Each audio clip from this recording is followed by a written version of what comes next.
All right. Very, very encouraging to see all of you out here on a Friday night. Dave and I appreciate all of your being here. If you would open up for the second session, we'll be in Matthew 24 to start. You get Matthew chapter 24. Now that we've, and I'm on page 7 in the notebook. If you're following along in the notebook, I'm on page 7. Now that we've defined the day of the Lord, what we did in the first session is we looked at the two views. All right. We told you that our belief is that the second view that you see up there is the correct one. Okay. By the way, if you hadn't noticed, there's full color charts in the back of your binder of the same chart that's on. I should have said that before, but oh well. You just found it as a little bonus. You were looking through there. So now that we've defined the nature of the day of the Lord, now that we've looked at the background, we've defined it, we've looked at the characteristics of it, now what we're ready to do, what we're going to move on into this time is look at some things related to the timing of it. Okay?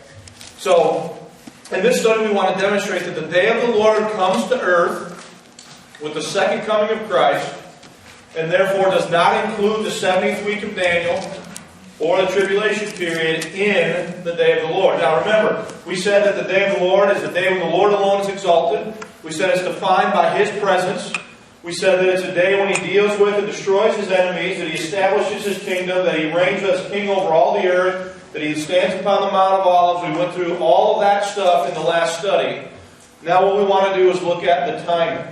Now Matthew 24 is going to be, you folks that were here on Sunday, kind of are going to be a little bit an advantage because a few of the things that I'm going to say here are going to be related to what we began talking about in the Sunday morning service last time about the Olivet Discourse. If you will look at Matthew chapter 24 verse 3, you see that the apostles come to Christ. Mark tells us specifically that it's Peter, James, John, and Andrew.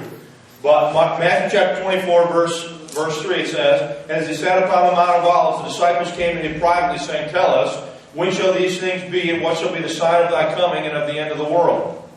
So what do they want to know? They want to know, number one, when's the temple going to be destroyed? And then they want to know, what's the sign of Thy coming and the end of the end of the world? In verse 3. Now notice verse 4. "And Jesus answered and said unto them, Take heed that no man deceive you, for many shall come in my name, saying, I am Christ, and shall deceive many." Okay? So, when he sets out to answer their question here, and he sets out to tell them the answer to what shall be the sign of Thy coming and of the end of the world, the first thing he tells them is that they need to be aware of false what? False Christ that shall come, in verse 5. Okay? Now, ultimately, we know and understand that there will be one main false Christ, or the individual that the Scripture identifies as Antichrist. Okay?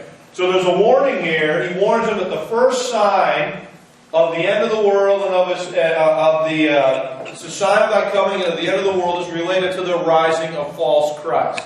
Hold your hand there and come over to Daniel chapter 9. Come over to Daniel chapter 9.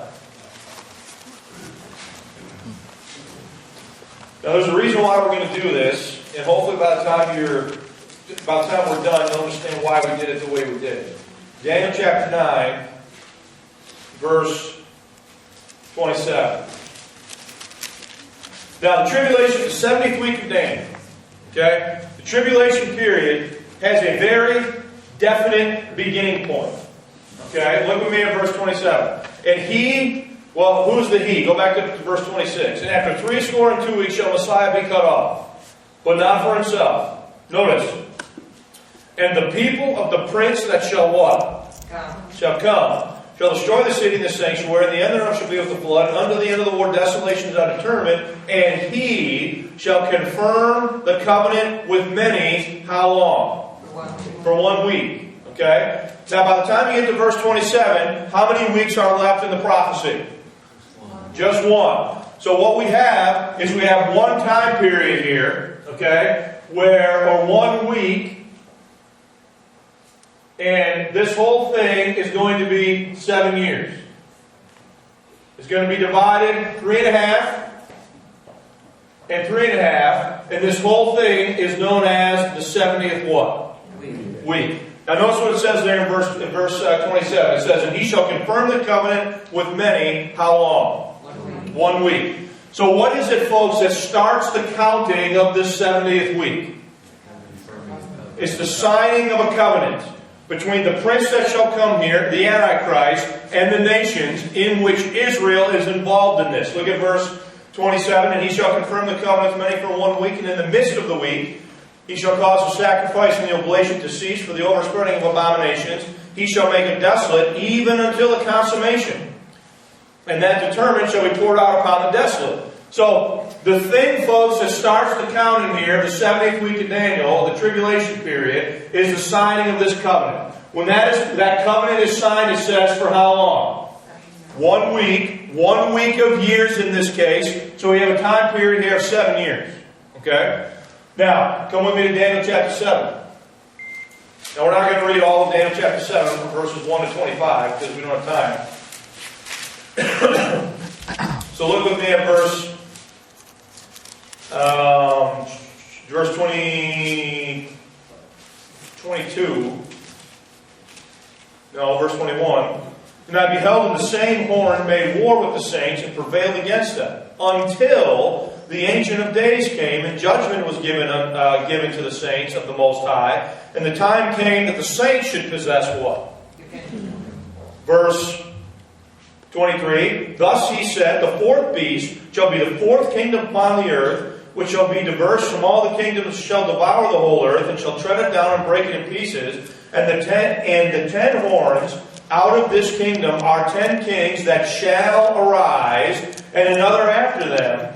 And he shall be diverse from the first, and he shall subdue 3 kingdoms. And he shall speak great words against the Most High, and shall wear out the saints of the Most High, and think to change times and laws, and they shall be given unto his hand until a times, and a dividing of time. But the judgment shall sit, and they shall take away his dominion, to consume and to destroy it unto the end. And the kingdom and dominion and the greatness of the kingdom under the whole heaven shall be given to the people of the saints of the Most High, whose kingdom is an everlasting kingdom, and all dominions shall serve and obey him. Now, this little horn that Daniel's talking about here, this is what individual? This is the Antichrist. This is the one that is going to go out and going to establish a kingdom, a confederation of 10 nations that are going to align themselves against the nation of Israel here. Come with me to chapter 8.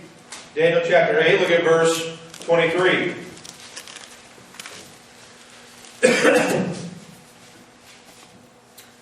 And in the latter time of their kingdoms, when the transgressors are come to a full, notice, a king of fierce countenance, and understanding dark sentences shall stand up, and his power shall be mighty, but not by his own power, and he shall destroy wonderfully, and shall prosper and practice, and shall destroy the mighty and the holy people. And through his policy also, he shall cause craft to prosper in his hand, and he shall magnify himself in his heart, and by peace shall do what? Destroy many. And he also shall stand up against the prince of princes, but he shall be broken without hand. Who's that talking about? That's talking about this guy right here. Okay? He's going to make war with the saints. He's going to do all the things there that is talked about. And when the Lord returns, he's going to do what to him? He's going to destroy him. Okay? Come with me to Daniel chapter 11.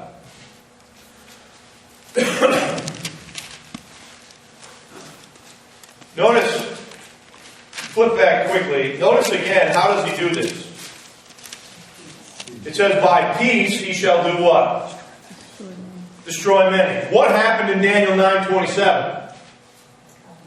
The covenant is what? Signed. The covenant that's signed begins the counting of this 70th week. Okay? In the middle of this week, as we'll see in a minute, he's going to turn on Israel. And we'll get through that stuff here in a few minutes. Now, we could go to Daniel chapter 11 and see it again. Daniel chapter 11, look at verse 21. Again, folks, there's a lot more detail here. I mean, we can spend a whole conference just teaching Daniel 7 and 8. Daniel chapter 11, look at verse 21. And in his estate shall stand up a vile person, to whom they shall not give honor of the kingdom, but he shall come in how? Peaceably, and obtain the kingdom by what? Flatteries. So this individual, go back with me to Matthew. Go back with me to Matthew 24. It's interesting, you don't have to turn there, but in 1 Thessalonians chapter 5, he talks about, when they shall say peace and safety, then sudden what? See, these folks think they're living in a time period of peace and what? Safety. And when they think they're in that time period, then sudden what? Destruction is going to hit them. Okay? And this guy, he's going to obtain the kingdom by flatteries. We read a verse last Sunday in Psalms where it talks about that his words were smoother than what? Butter. But in his heart was what? War. And his words were swords and all that sort of thing. Okay? So this individual, Matthew chapter 24, this person, look at Matthew 24, verse 5, For many shall come in my name, saying, I am Christ, and shall deceive many. And ye shall hear of wars and rumors of wars. See that ye be not troubled, for all these things must come to pass, but the end is not yet. We just studied all these things Sunday morning, okay? For nation shall rise against nation, and kingdom against kingdom, and there shall be famines and pestilences and earthquakes in divers places. Then shall the end be. No. It says all these things are what? Beginning of sorrow. Okay, so false Christ, war, rumors of war, famine, pestilence, earthquake, all those things, he says, they're what? The beginning of sorrows. Okay? Look at Matthew 24, verse 15.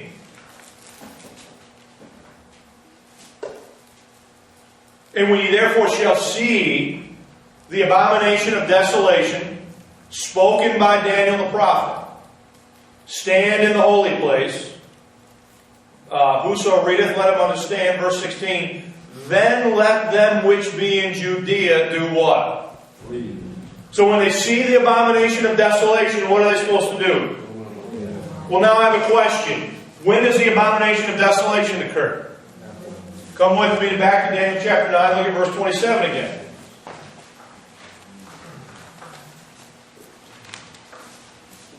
Should have told you to mark it. I apologize. Daniel chapter 9, verse 27. Notice. Daniel 9:27. And he shall confirm the covenant with many how long? Notice. And in the midst of the week. What's the midst? The middle, right? In the midst of the week he shall do what? Cause the sacrifice and the oblation to cease. Why? For the overspreading of abominations. Now flip back with me. Now when does that happen according to Daniel? That's going to happen in the middle of the week. So in the middle of the week, according to Daniel, the abomination of desolation is going to occur, right? Now go back with me to Matthew 24, look at verse 15 again. Jesus tells them that when they see the abomination of desolation spoken by who? Daniel the prophet. Well, when did Daniel the prophet say the abomination of desolation would occur? In the middle of the week. So Israel knows that when they see that, where are they? Beginning of sorrows? Or in the middle? When they see that, they know it's time to get out of town. He says, flee where? Into the mountains, okay? So we see, in Matthew 24, we see the beginning of sorrows, and we see what's going to happen where? In the middle. Come with me now to verse 22. Look at verse 22. Well, verse 16. Then let them which be in Judea flee to the mountains. So, again, what causes them to flee?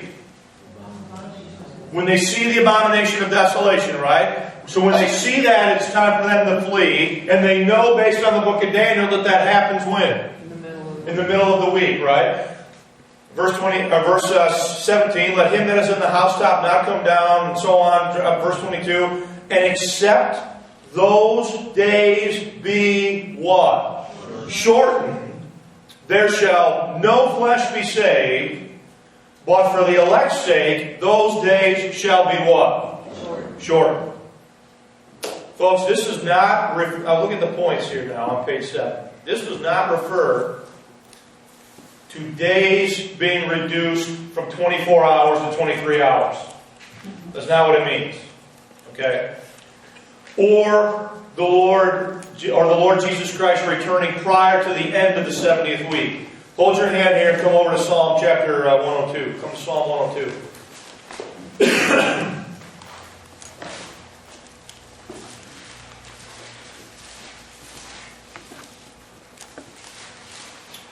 Psalm 102, look at verse 23.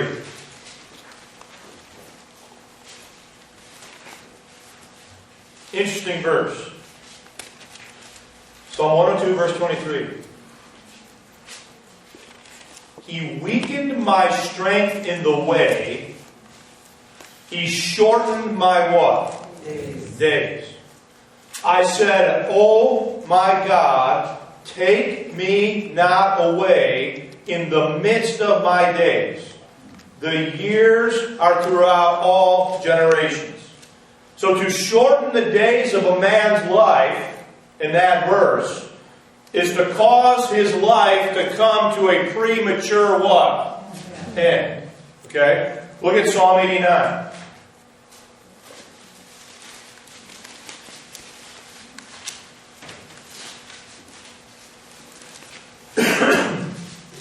Psalm 89,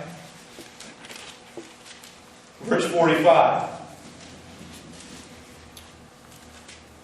The days of his youth hast thou shortened. Thou hast covered him with shame. So what is it? To shorten the days of a man's life is to cause his life to come to a premature end, right? So, go back to Matthew 24 now. Go back to Matthew 24. When it says this in verse 22, look at it again. Matthew 24, verse 22.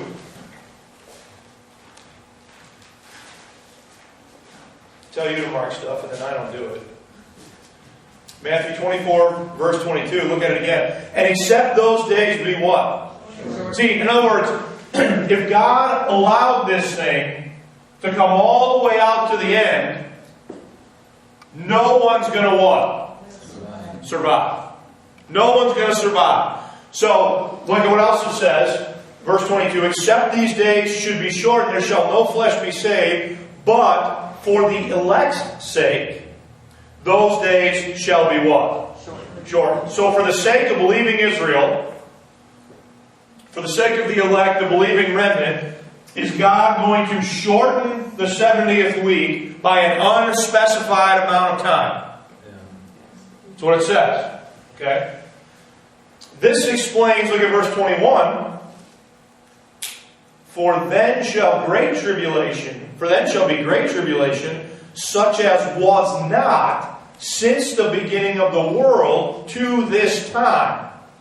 No, nor ever shall be. Now, I don't know if you ever thought about that verse. But did God destroy the whole earth through a flood? Yes. But that verse says that these days, look at verse 21 again, for then shall be great tribulation, for was not since the beginning of the world to this time, never, nor ever shall be. The fact that these days, look at my point there, I'm getting a little bit ahead of myself, I apologize. This explains how the tribulation is worse than the flood. The flood ran its natural course. And 8 people were able to do what? Survive. If the tribulation were allowed to run its natural course, no one would what? Survive. So what does God do? He cuts it short. Okay? That's what the verse says. Look at verse 27.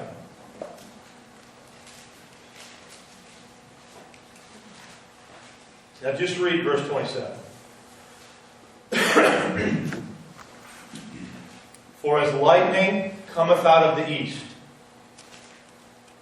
and shineth even unto the west, so shall also what? So now where are we at in verse 27? Verse 27 takes us to what event? The second coming. Okay? Verse 27 takes us to the second coming. So, in verses 1 through 7 we saw the beginning of what? Sorrows. In verses 15 and following we saw the abomination of desolation, Israel going in the wilderness to flee. He tells them that unless those days be shortened, there should no flesh survive, but He's going to shorten them for the sake of the elect. Right? Now in verse 27 of Matthew 24 we see the second coming of Christ, the sign of the second coming of Christ in heaven. Verse 27, for as lightning cometh out of the east and shineth unto the west, so shall also the coming of the Son of Man be. Verse 28, for wheresoever the carcass is, there will the eagles be gathered together. Now please look at verse 29. What are the first two words of verse 29? Immediately. What?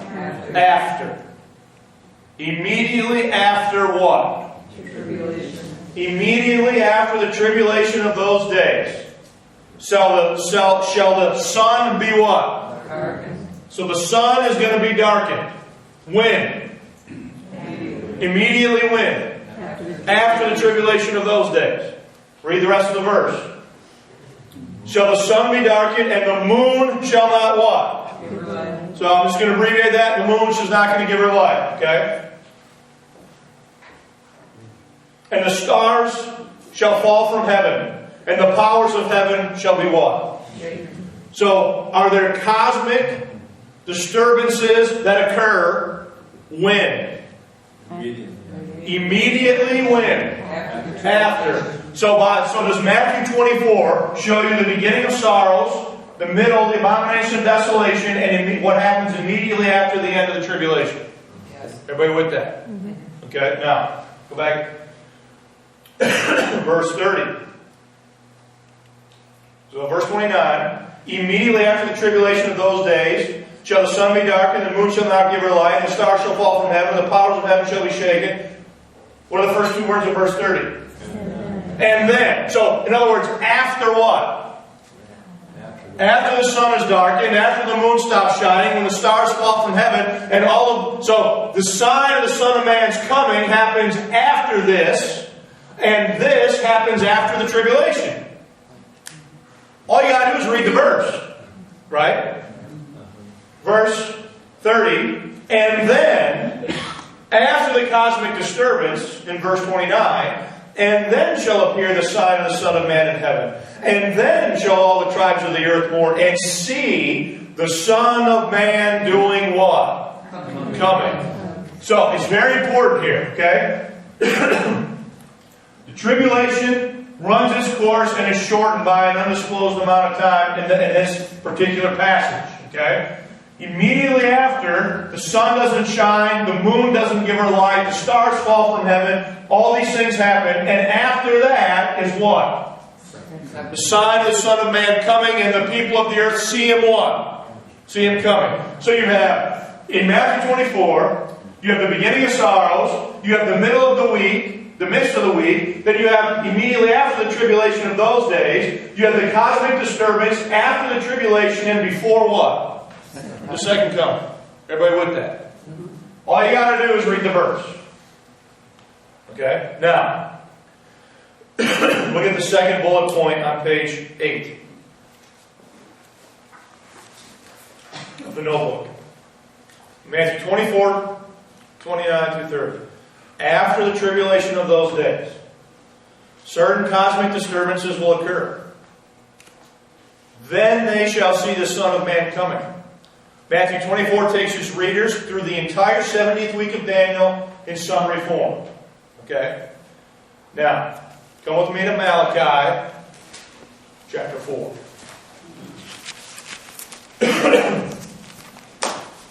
Before the great and dreadful day of the Lord comes, who has to be sent? Malachi chapter 4, look at verse 5. Malachi chapter 4, verse 5. Behold, I will send you Elijah the prophet. What's the next word? Before what? The coming of the great and dreadful day of the Lord. So before the great and dreadful day of the Lord comes, who's going to be sent? Elijah the prophet. Okay?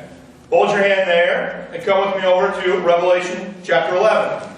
Now, Elijah is commonly viewed and commonly understood by dispensational interpreters of all different persuasions as being one of the two witnesses during the book of Revelation. Okay? Revelation chapter 11, verse 6. Now, before we read this, I just have a question. Do we have a clear verse in Malachi that Elijah is going to be sent before the great day of the Lord what? Comes. Revelation chapter 11, verse 3. And I will give power unto my two witnesses, and they shall prophesy 1,260 days clothed in sackcloth. These are the two olive trees and the two candlesticks standing before the God of the earth.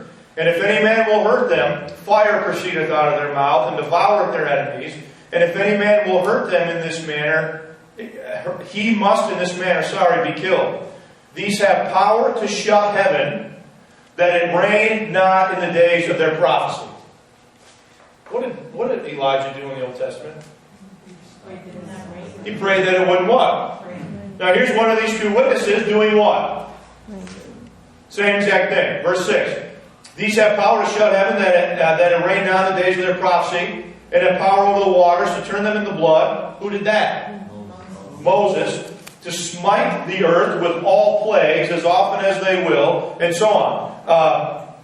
And they will, verse 7, and when they have finished their testimony, the beast that ascendeth out of the bottomless pit shall make war against them and shall overcome them and kill them. Now, it's commonly understood, folks, that Elijah and Moses testify during the first half of the tribulation. Now, in Malachi chapter 4, verse 5 says that, why don't you go back and read it? Malachi chapter 4, verse 5. Behold, I will send you Elijah the prophet before what? Now think about it.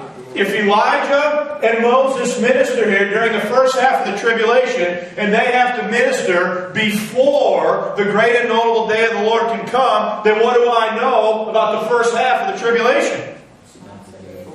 It's not the day of the Lord. Why? Because they got to be sent before and what? Before it can come.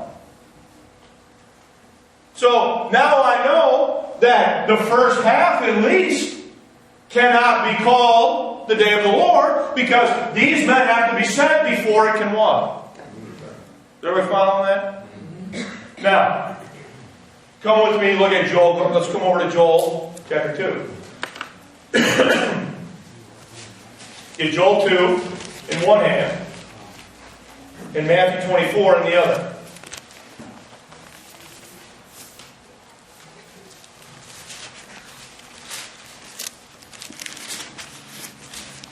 Matthew 24 in one hand and Joel 2 in the other. Alright, let's do Joel 2 first.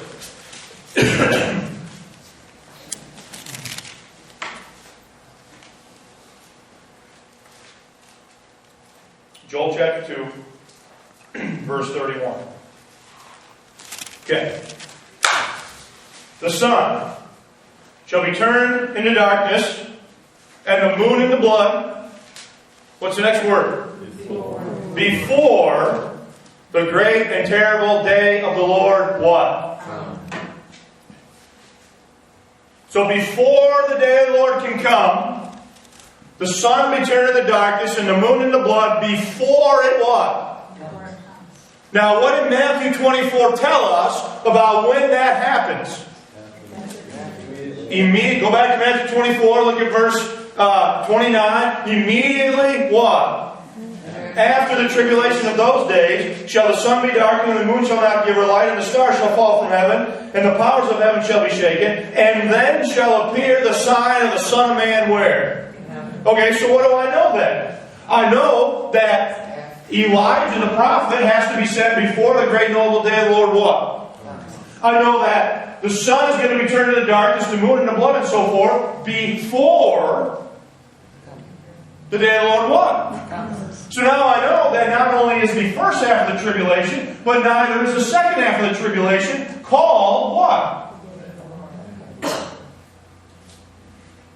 Now what did we say the day of the Lord was in the first study? The presence of who? The Lord. That you cannot have the day of the Lord until you have the Lord's presence. Well, when does the Lord come back? Bang, right there. It is false to say that the entire tribulation is the day of the Lord. The day of the Lord, I'm getting ahead of myself. Go look at, get two passages. Get Acts chapter 1 and Zechariah chapter 14.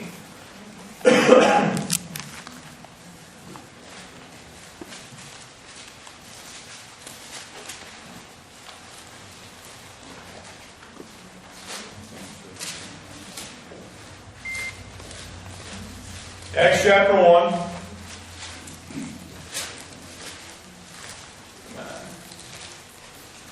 And Zechariah 14.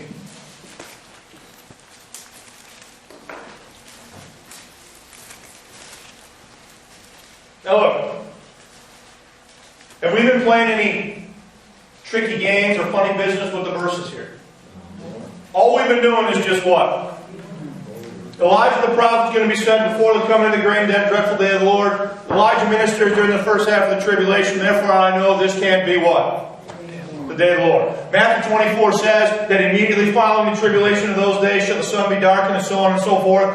Joel 2 tells me that before the day of the Lord comes, the sun's going to be darkened, the moon's not going to shine. Therefore I know that if this happens after the tribulation, but before the day of the Lord comes, then nothing before that can be included in the day of the Lord. Right.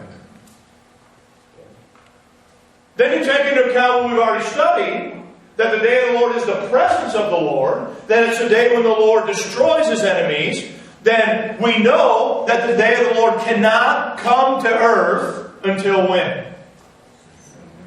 Because Matthew 24 also says that immediately following these cosmic disturbances, then they see the sign of the Son of Man coming. I hope you're following that. Acts chapter 2, verse 11. I'm sorry.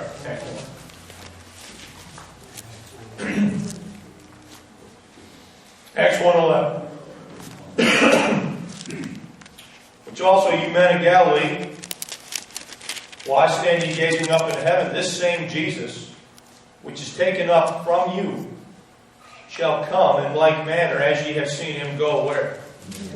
Into heaven. Well, where did He, verse 12, and they return unto Jerusalem from where? So where did He send up from? And they're told that He's going to come in exactly like manner as He what? He's going to come back, in the exact same manner that He what? Went up. Come back to Zechariah chapter 14, look at verse 19. Verse 4. Chapter 14, verse 4. Zechariah 14, verse 4. You should probably read verse 1 first. Behold, when the day of the Lord cometh, verse 4, and His feet shall stand in that day.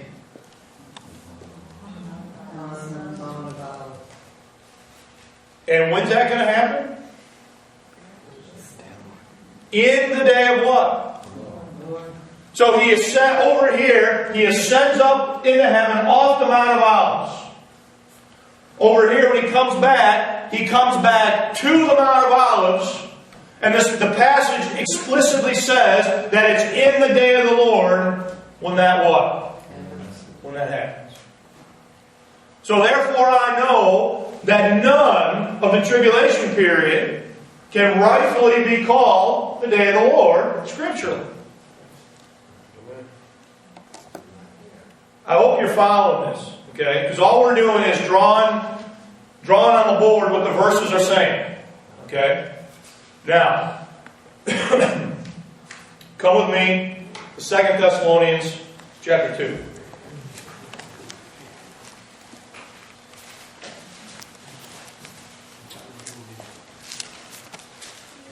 Remember what we said, folks. To have the day of the Lord, you have to have what? If I spelled presence long, you'll forgive me for not being able to spell and write at the same time. Okay? Or talk and write at the same time. So, the day of the Lord then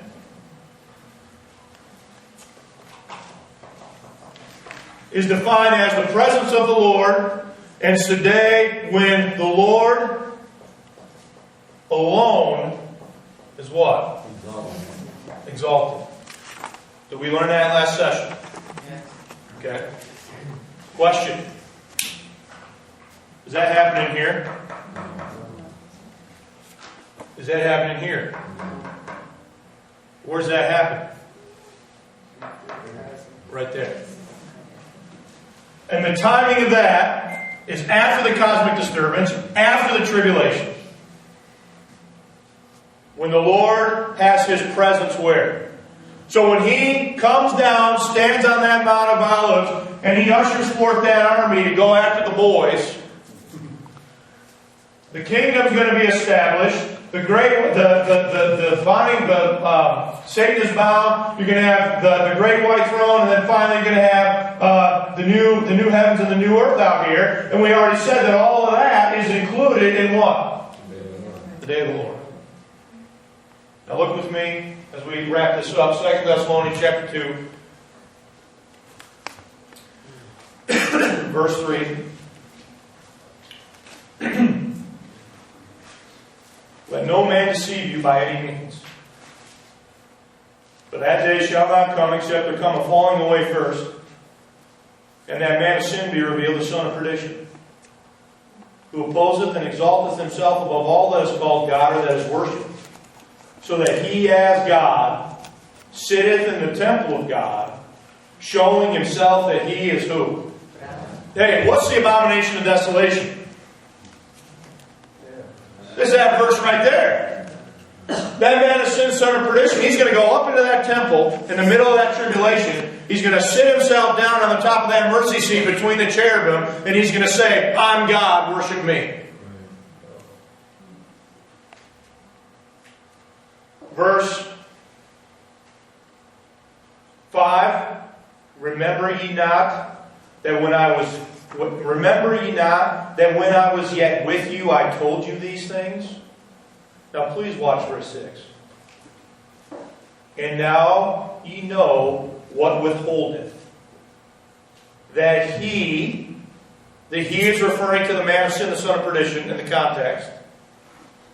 That he might be revealed in his what? Time. This time. This is not the day of the Lord. This is the day of the adversary. This is the day of the Antichrist.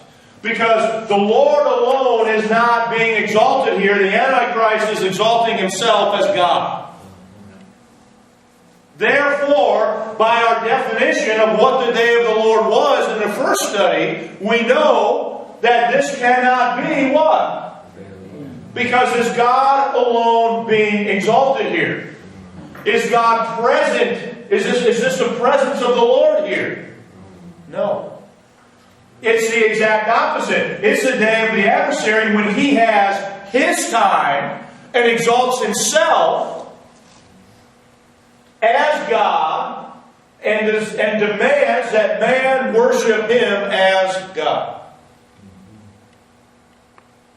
So let's look at the summary here.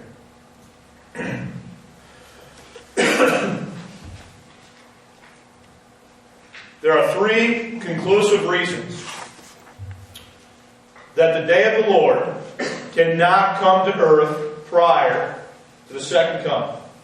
Okay? First, it cannot occur until after the tribulation and the cosmic disturbances that follow the tribulation. And there are your verses. Matthew 24, Joel 2, and Revelation 6.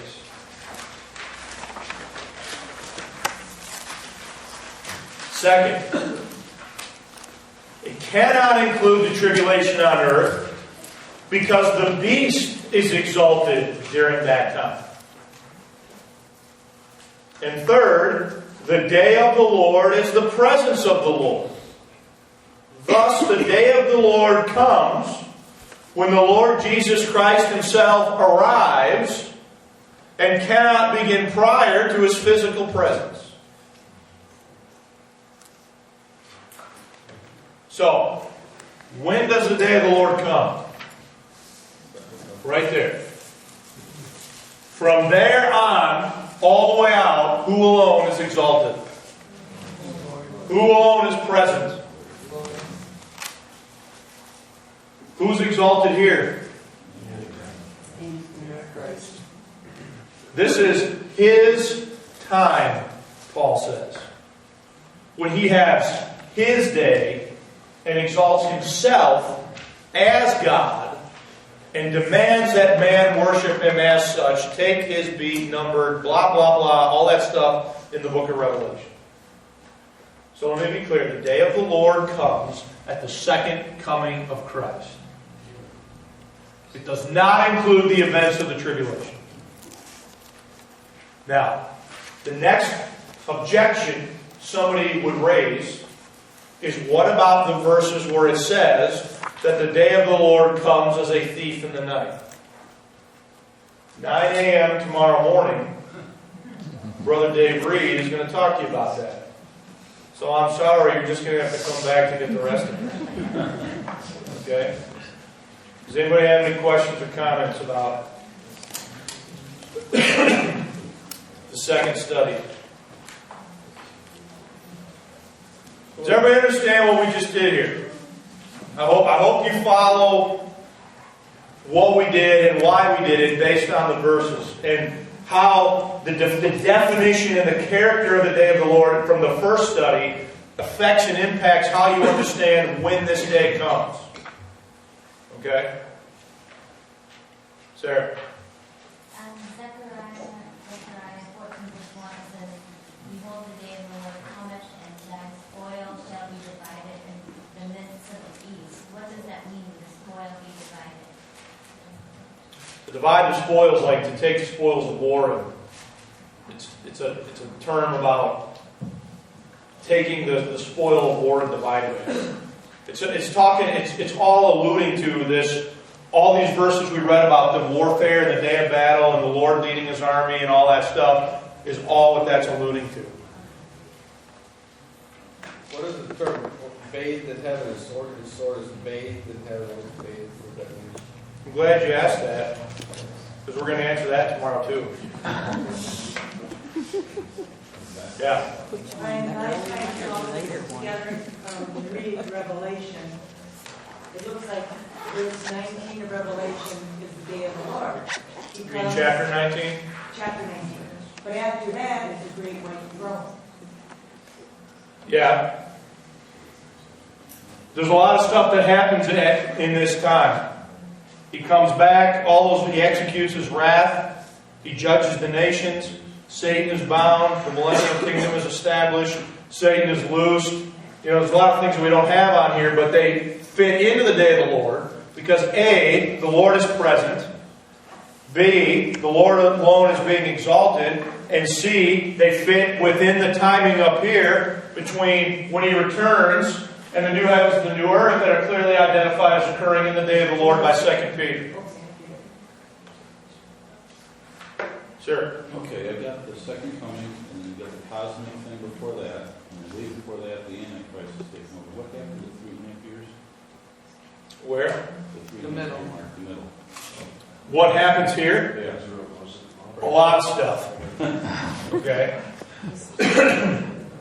And it's going to have something to do with what Ernie's bringing up about his sword being bathed in heaven. A bunch of stuff happens in the middle here. But one of the things that happens in the middle is this abomination of desolation is set up. And literally, I believe what happens is the man of sin literally goes into the temple and says, like Paul's talking about 2 Thessalonians 2, and says, I'm God, worship me.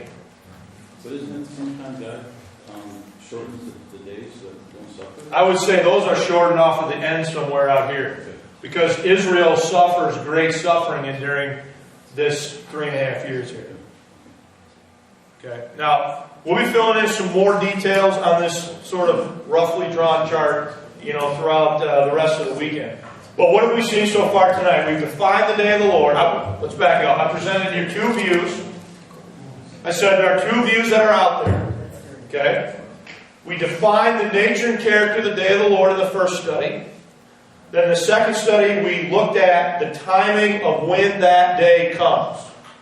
And we did that based on Matthew 24, Daniel chapter 9, and all of the stuff we studied in the first study about the nature and character of the day of the Lord, Joel 2 and Malachi chapter 4. To understand what's going on there, right? During that 70th week, has Israel converted and acknowledged Jesus Christ as King? Some of them. Just a little bit. The remnant of believing Israel that understands what's going on. So the covenant is just confirmed with national Israel. National Israel. Yes. Frank? Elijah and Moses appear 1,000 days before the day of the Lord, which will put you aware right after the middle of the week or right before the middle of the week. It doesn't say that. It says they testify for a number of days. Where you start counting those, most interpreters understand that they testified during the first half. Okay. Any premillennial commentary is pretty much going to take that view. That's when you look at the nature of their ministry. You look at the clear verse about the second coming of Elijah, and you look at what's going on. That's why they're understood to be Moses and Elijah. And if they have to testify, if Elijah has to come back before the great notable day of the Lord comes again, then I know that the day of the Lord cannot be associated with the first half. I know it can't be associated with the second half because this happens before the great notable day of the Lord comes, and Matthew 24 tells me that this happens after this. Okay? Alright, I hope we're not digging a hole with the questions. Yeah. So when Elijah's here, he's going to be preaching, Yes. much like John the Baptist did. And that's what's going to be causing repentance among a remnant of Israel. That's part of it, and it's also going to engender extreme hatred against them from the enemies of Israel. They're going to wish them dead. They're going to kill them in the street, like dance and say it's the best day of ever. Okay. Yes, sir. Isn't the purpose of the tribulation to really purge out Israel? I mean, to really purge it out. So then I would think if that, then those two witnesses would have to come prior to this, because they would be prophesying to Israel, not to everybody else, right? I definitely see them as being the first half. Yeah, I think so. Yeah. And so Well- it's those converts are going to flee to the mountains when the abomination It's the believing remnant in Israel that's going to flee into the mountains. And they will be cared for just like Israel was during their wanderings in the wilderness and during the Exodus. God will supernaturally provide for them out there during that time. But the Antichrist is coming after them. Alright?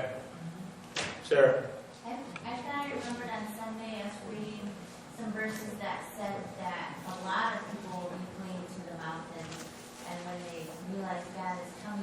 they're scared.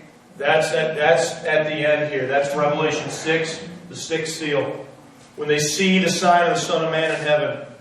So will they be kind of joined with the remnant as well? I mean, is the remnant still going to be in this mountain? Or? It's getting...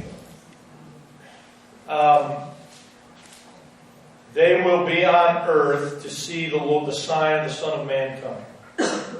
And remember that if this is allowed to run out to its natural end, no one would what? Survive. Therefore, this is worse than the flood, because the flood did go out to its natural end, and 8 people did survive. 8 or 6. 8. Okay, bunch of animals.